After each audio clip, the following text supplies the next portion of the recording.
Our next speaker is Jovan, who's representing STEPS. Come on up. All right. It's working right now. If you want to take a shot, yeah? Just speak right into it.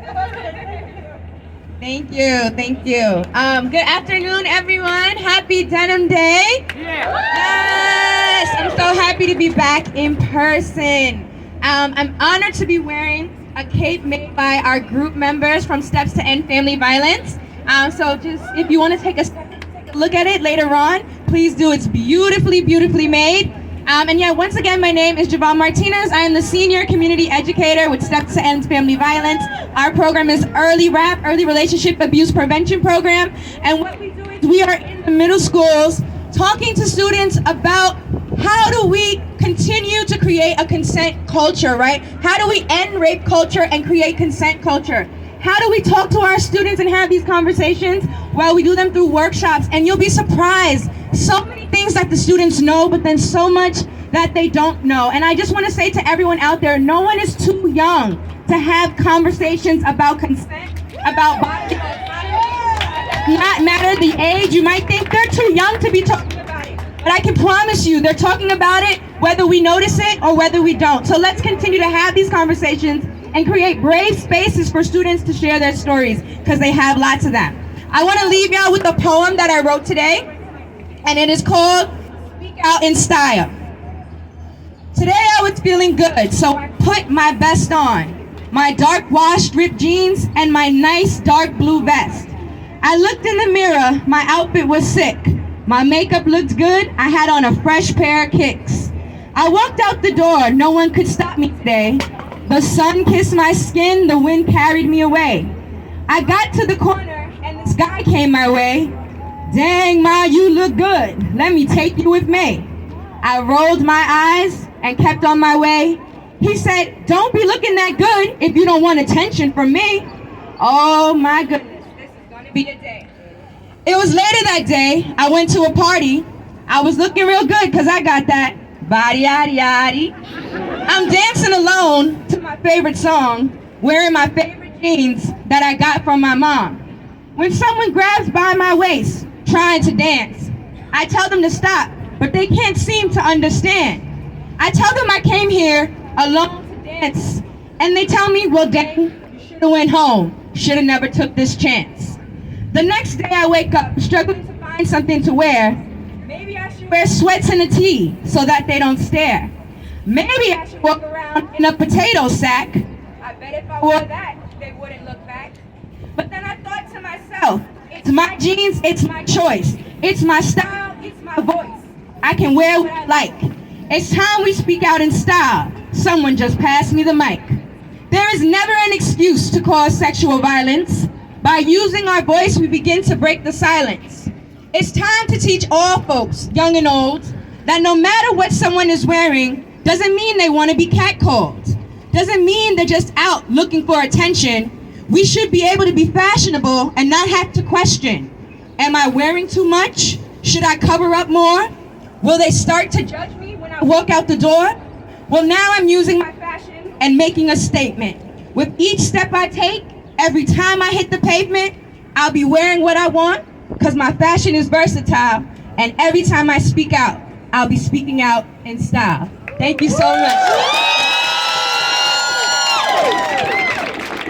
Okay. Next we have Scott Leach from the DYCD Fatherhood Initiative. Good afternoon, everyone. Good afternoon. No means no? Yes means no. No means no? No means no. No means no? No means no. I especially say that because I see so many men out there today, which I'm proud to see, which is great. Ladies, we got your back. Yeah. Let's hear it. We got your back.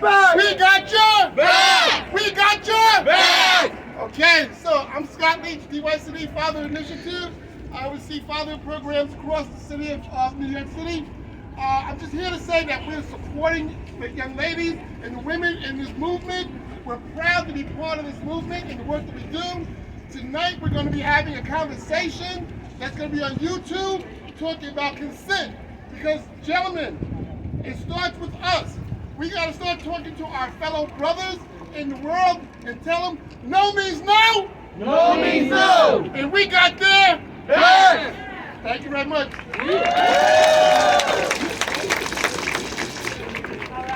I don't know if this is working. I'm just going to yell and use the mic at the same time. We have some people with us from the Fordham University United Student Government Committee on Sexual Misconduct, co-chairs Farah, Eric Howie, and Anna Monroe.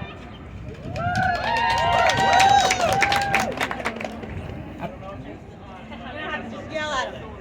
My name is Anna Monroe. I'm co-chair of Fordham University's United Student Government Committee on Sexual Misconduct. We are so excited to be here with you today, get off campus, advocate with you on Gender Day. Thank you so much for having us. The work we do on campus revolves around student advocacy. We like to stand up for survivors, do programming on campus, but we're also involved with policy planning for student government, which is an amazing, unique constituency. I'm so proud of the work that we do on campus and beyond. I think what gives us such a unique perspective is that college campuses are almost like microcosms of the real world. Traumas, harms that exist in the real world are permeated through these spaces in this confined environment.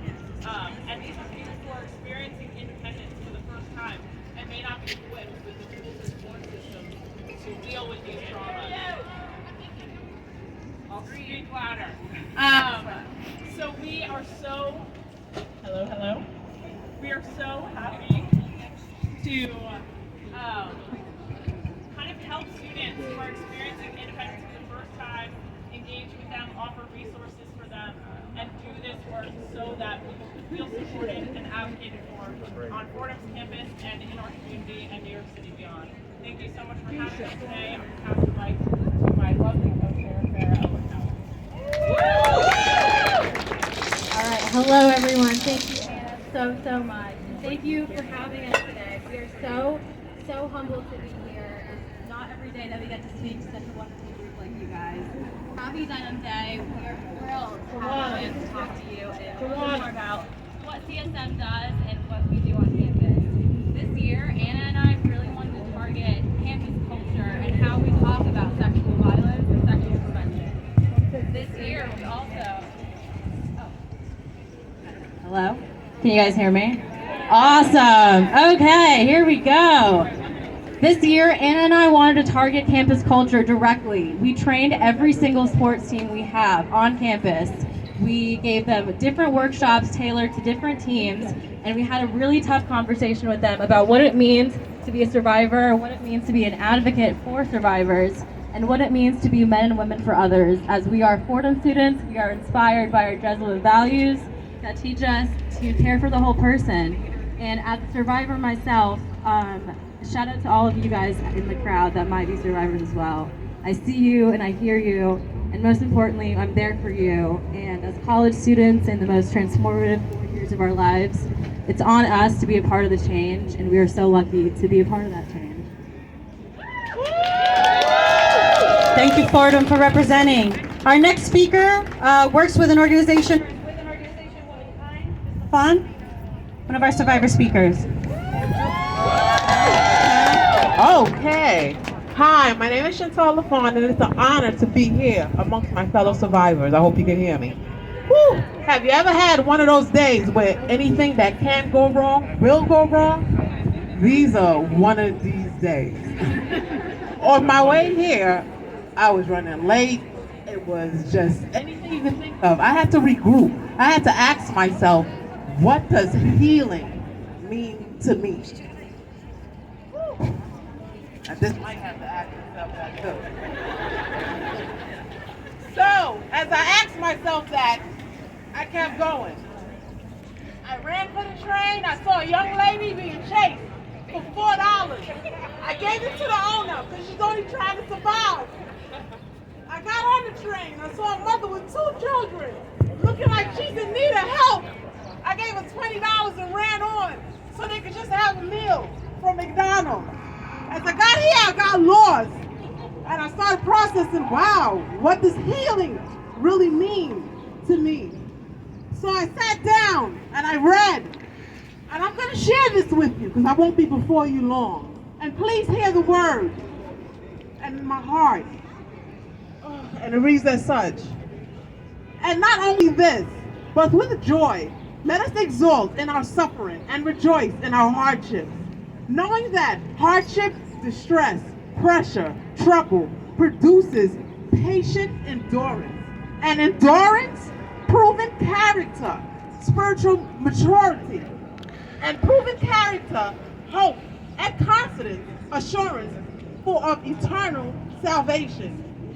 Such hope is God's promises, never disappoints us, because God's love has been abundantly poured out within our hearts through the Holy Spirit who was given to us. I thank you, keep marching forward, and keep in mind, always remember we're uniquely made, and what does healing mean to you? Thank you. All right, we figured out if we stand real close to the antenna, right in the top of the mic, should be good. Jessica Encarnacion. We're welcoming Jessica from the Grace Advocacy Group. Thank you, Jessica. Come on up.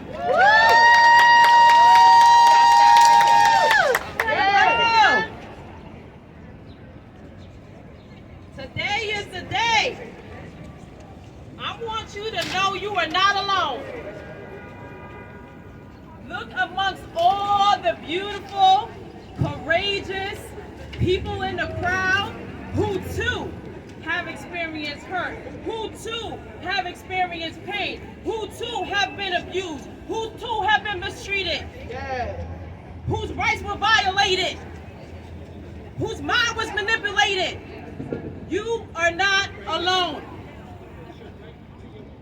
Who thought it was all in their mind, who were treated unkind. You are not alone. Who did not give consent, who were treated and forced to resent. You are not alone. Who thought it was their fault, whose abuser was not caught. You are not alone. Who were cursed out, punched out, kicked out, knocked out, and put down. You are not alone. Who were abused mentally, physically, emotionally, psychologically, spiritually, and sexually. You are not alone. No longer will we be numb. No longer will we just survive. Today is the day I declare and decree you are set free. Today is the day chains of abuse and violence are broken in your life. Today is the day we break generational curses. Today is the day you give permission to yourself to love yourself and others. Today is the day you give permission to live in joy, peace, and happiness. Today is the day we thrive. Hallelujah. Thank you, Jessica. All right, next we got Bria Johnson from Girls for Gender Equity, Deputy Director of Organizing. Thank you, Bria.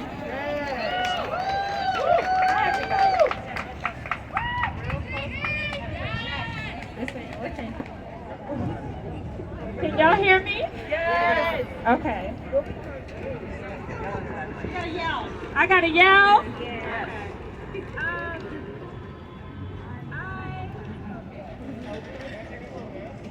All right, y'all. So my name is Bria Johnson, and I'm the Deputy Director of Organizing at Girls for Gender Equity. We've been doing this work for 20 years, centering Black girls and cis and trans girls and gender non-conforming youth, combating gender and racial violence. So I'm here today to talk about this thing called patriarchal violence, right? Patriarchal violence understands that the interconnected systems of institutions, practices, policies, beliefs, and behaviors that harm, undervalues, and terrorize girls, women, STEM, intersex, gender nonconforming, LGBTQ, and other gender-oppressed peoples in our communities. Basically, what this means is that systems like capitalism, patriarchy, white supremacy, and imperialism all normalize violence around us. So for as long as those systems stand in place, there will always be harm. So basically what I want to be real about with you all today is that if we want to stop violence against women and girls and all other people in this world, the first thing we got to do is ask ourselves, how is that possible in a city with the largest police budget in the world? How is that possible with a police department that does not center or protect survivors? How is that possible with a mayor that spent his time and energy making sure that the police harassed our houseless community members? How is it possible when the most vulnerable people in our communities are not protected? You know how harm happens when you cannot afford the thing called safety. That's how harm happens. So if we want to talk about harm, we need to be real about the state of this city. You know what keeps survivors vulnerable? You know what keeps people vulnerable to harm? A lack of housing. How do you have housing in a city where the average rent is $2,000? About how harm happens. So we can come together every single year at the same time and say that we stand for survivors. But until we improve the material conditions of everybody in this city, we are perpetuating that violence. So that means if you keep voting for mayors like Eric Adams, you are perpetuating violence. That's what that means. You can get quiet all you want to. I know I'm the only one that's going to say what needs to be said. But I actually care about survivors. So we're going to be real about it. Let's look at the NYPD and ask them, who did they actually protect today? When they arrest people who are fair hopping because they don't have money for Ubers or they don't have money for the train, so they're vulnerable in the streets, ask them why they chose to arrest those people when the budget that we pay to keep them on the trains could make the trains free. Ask those questions. That's how we protect survivors. Thank you so much, Bria. Next, Natalie from the High School of Fashion Industry. Yes, the High School of Fashion Industry. Natalie, everybody, was announcement. Hello, everyone. Hello, everyone.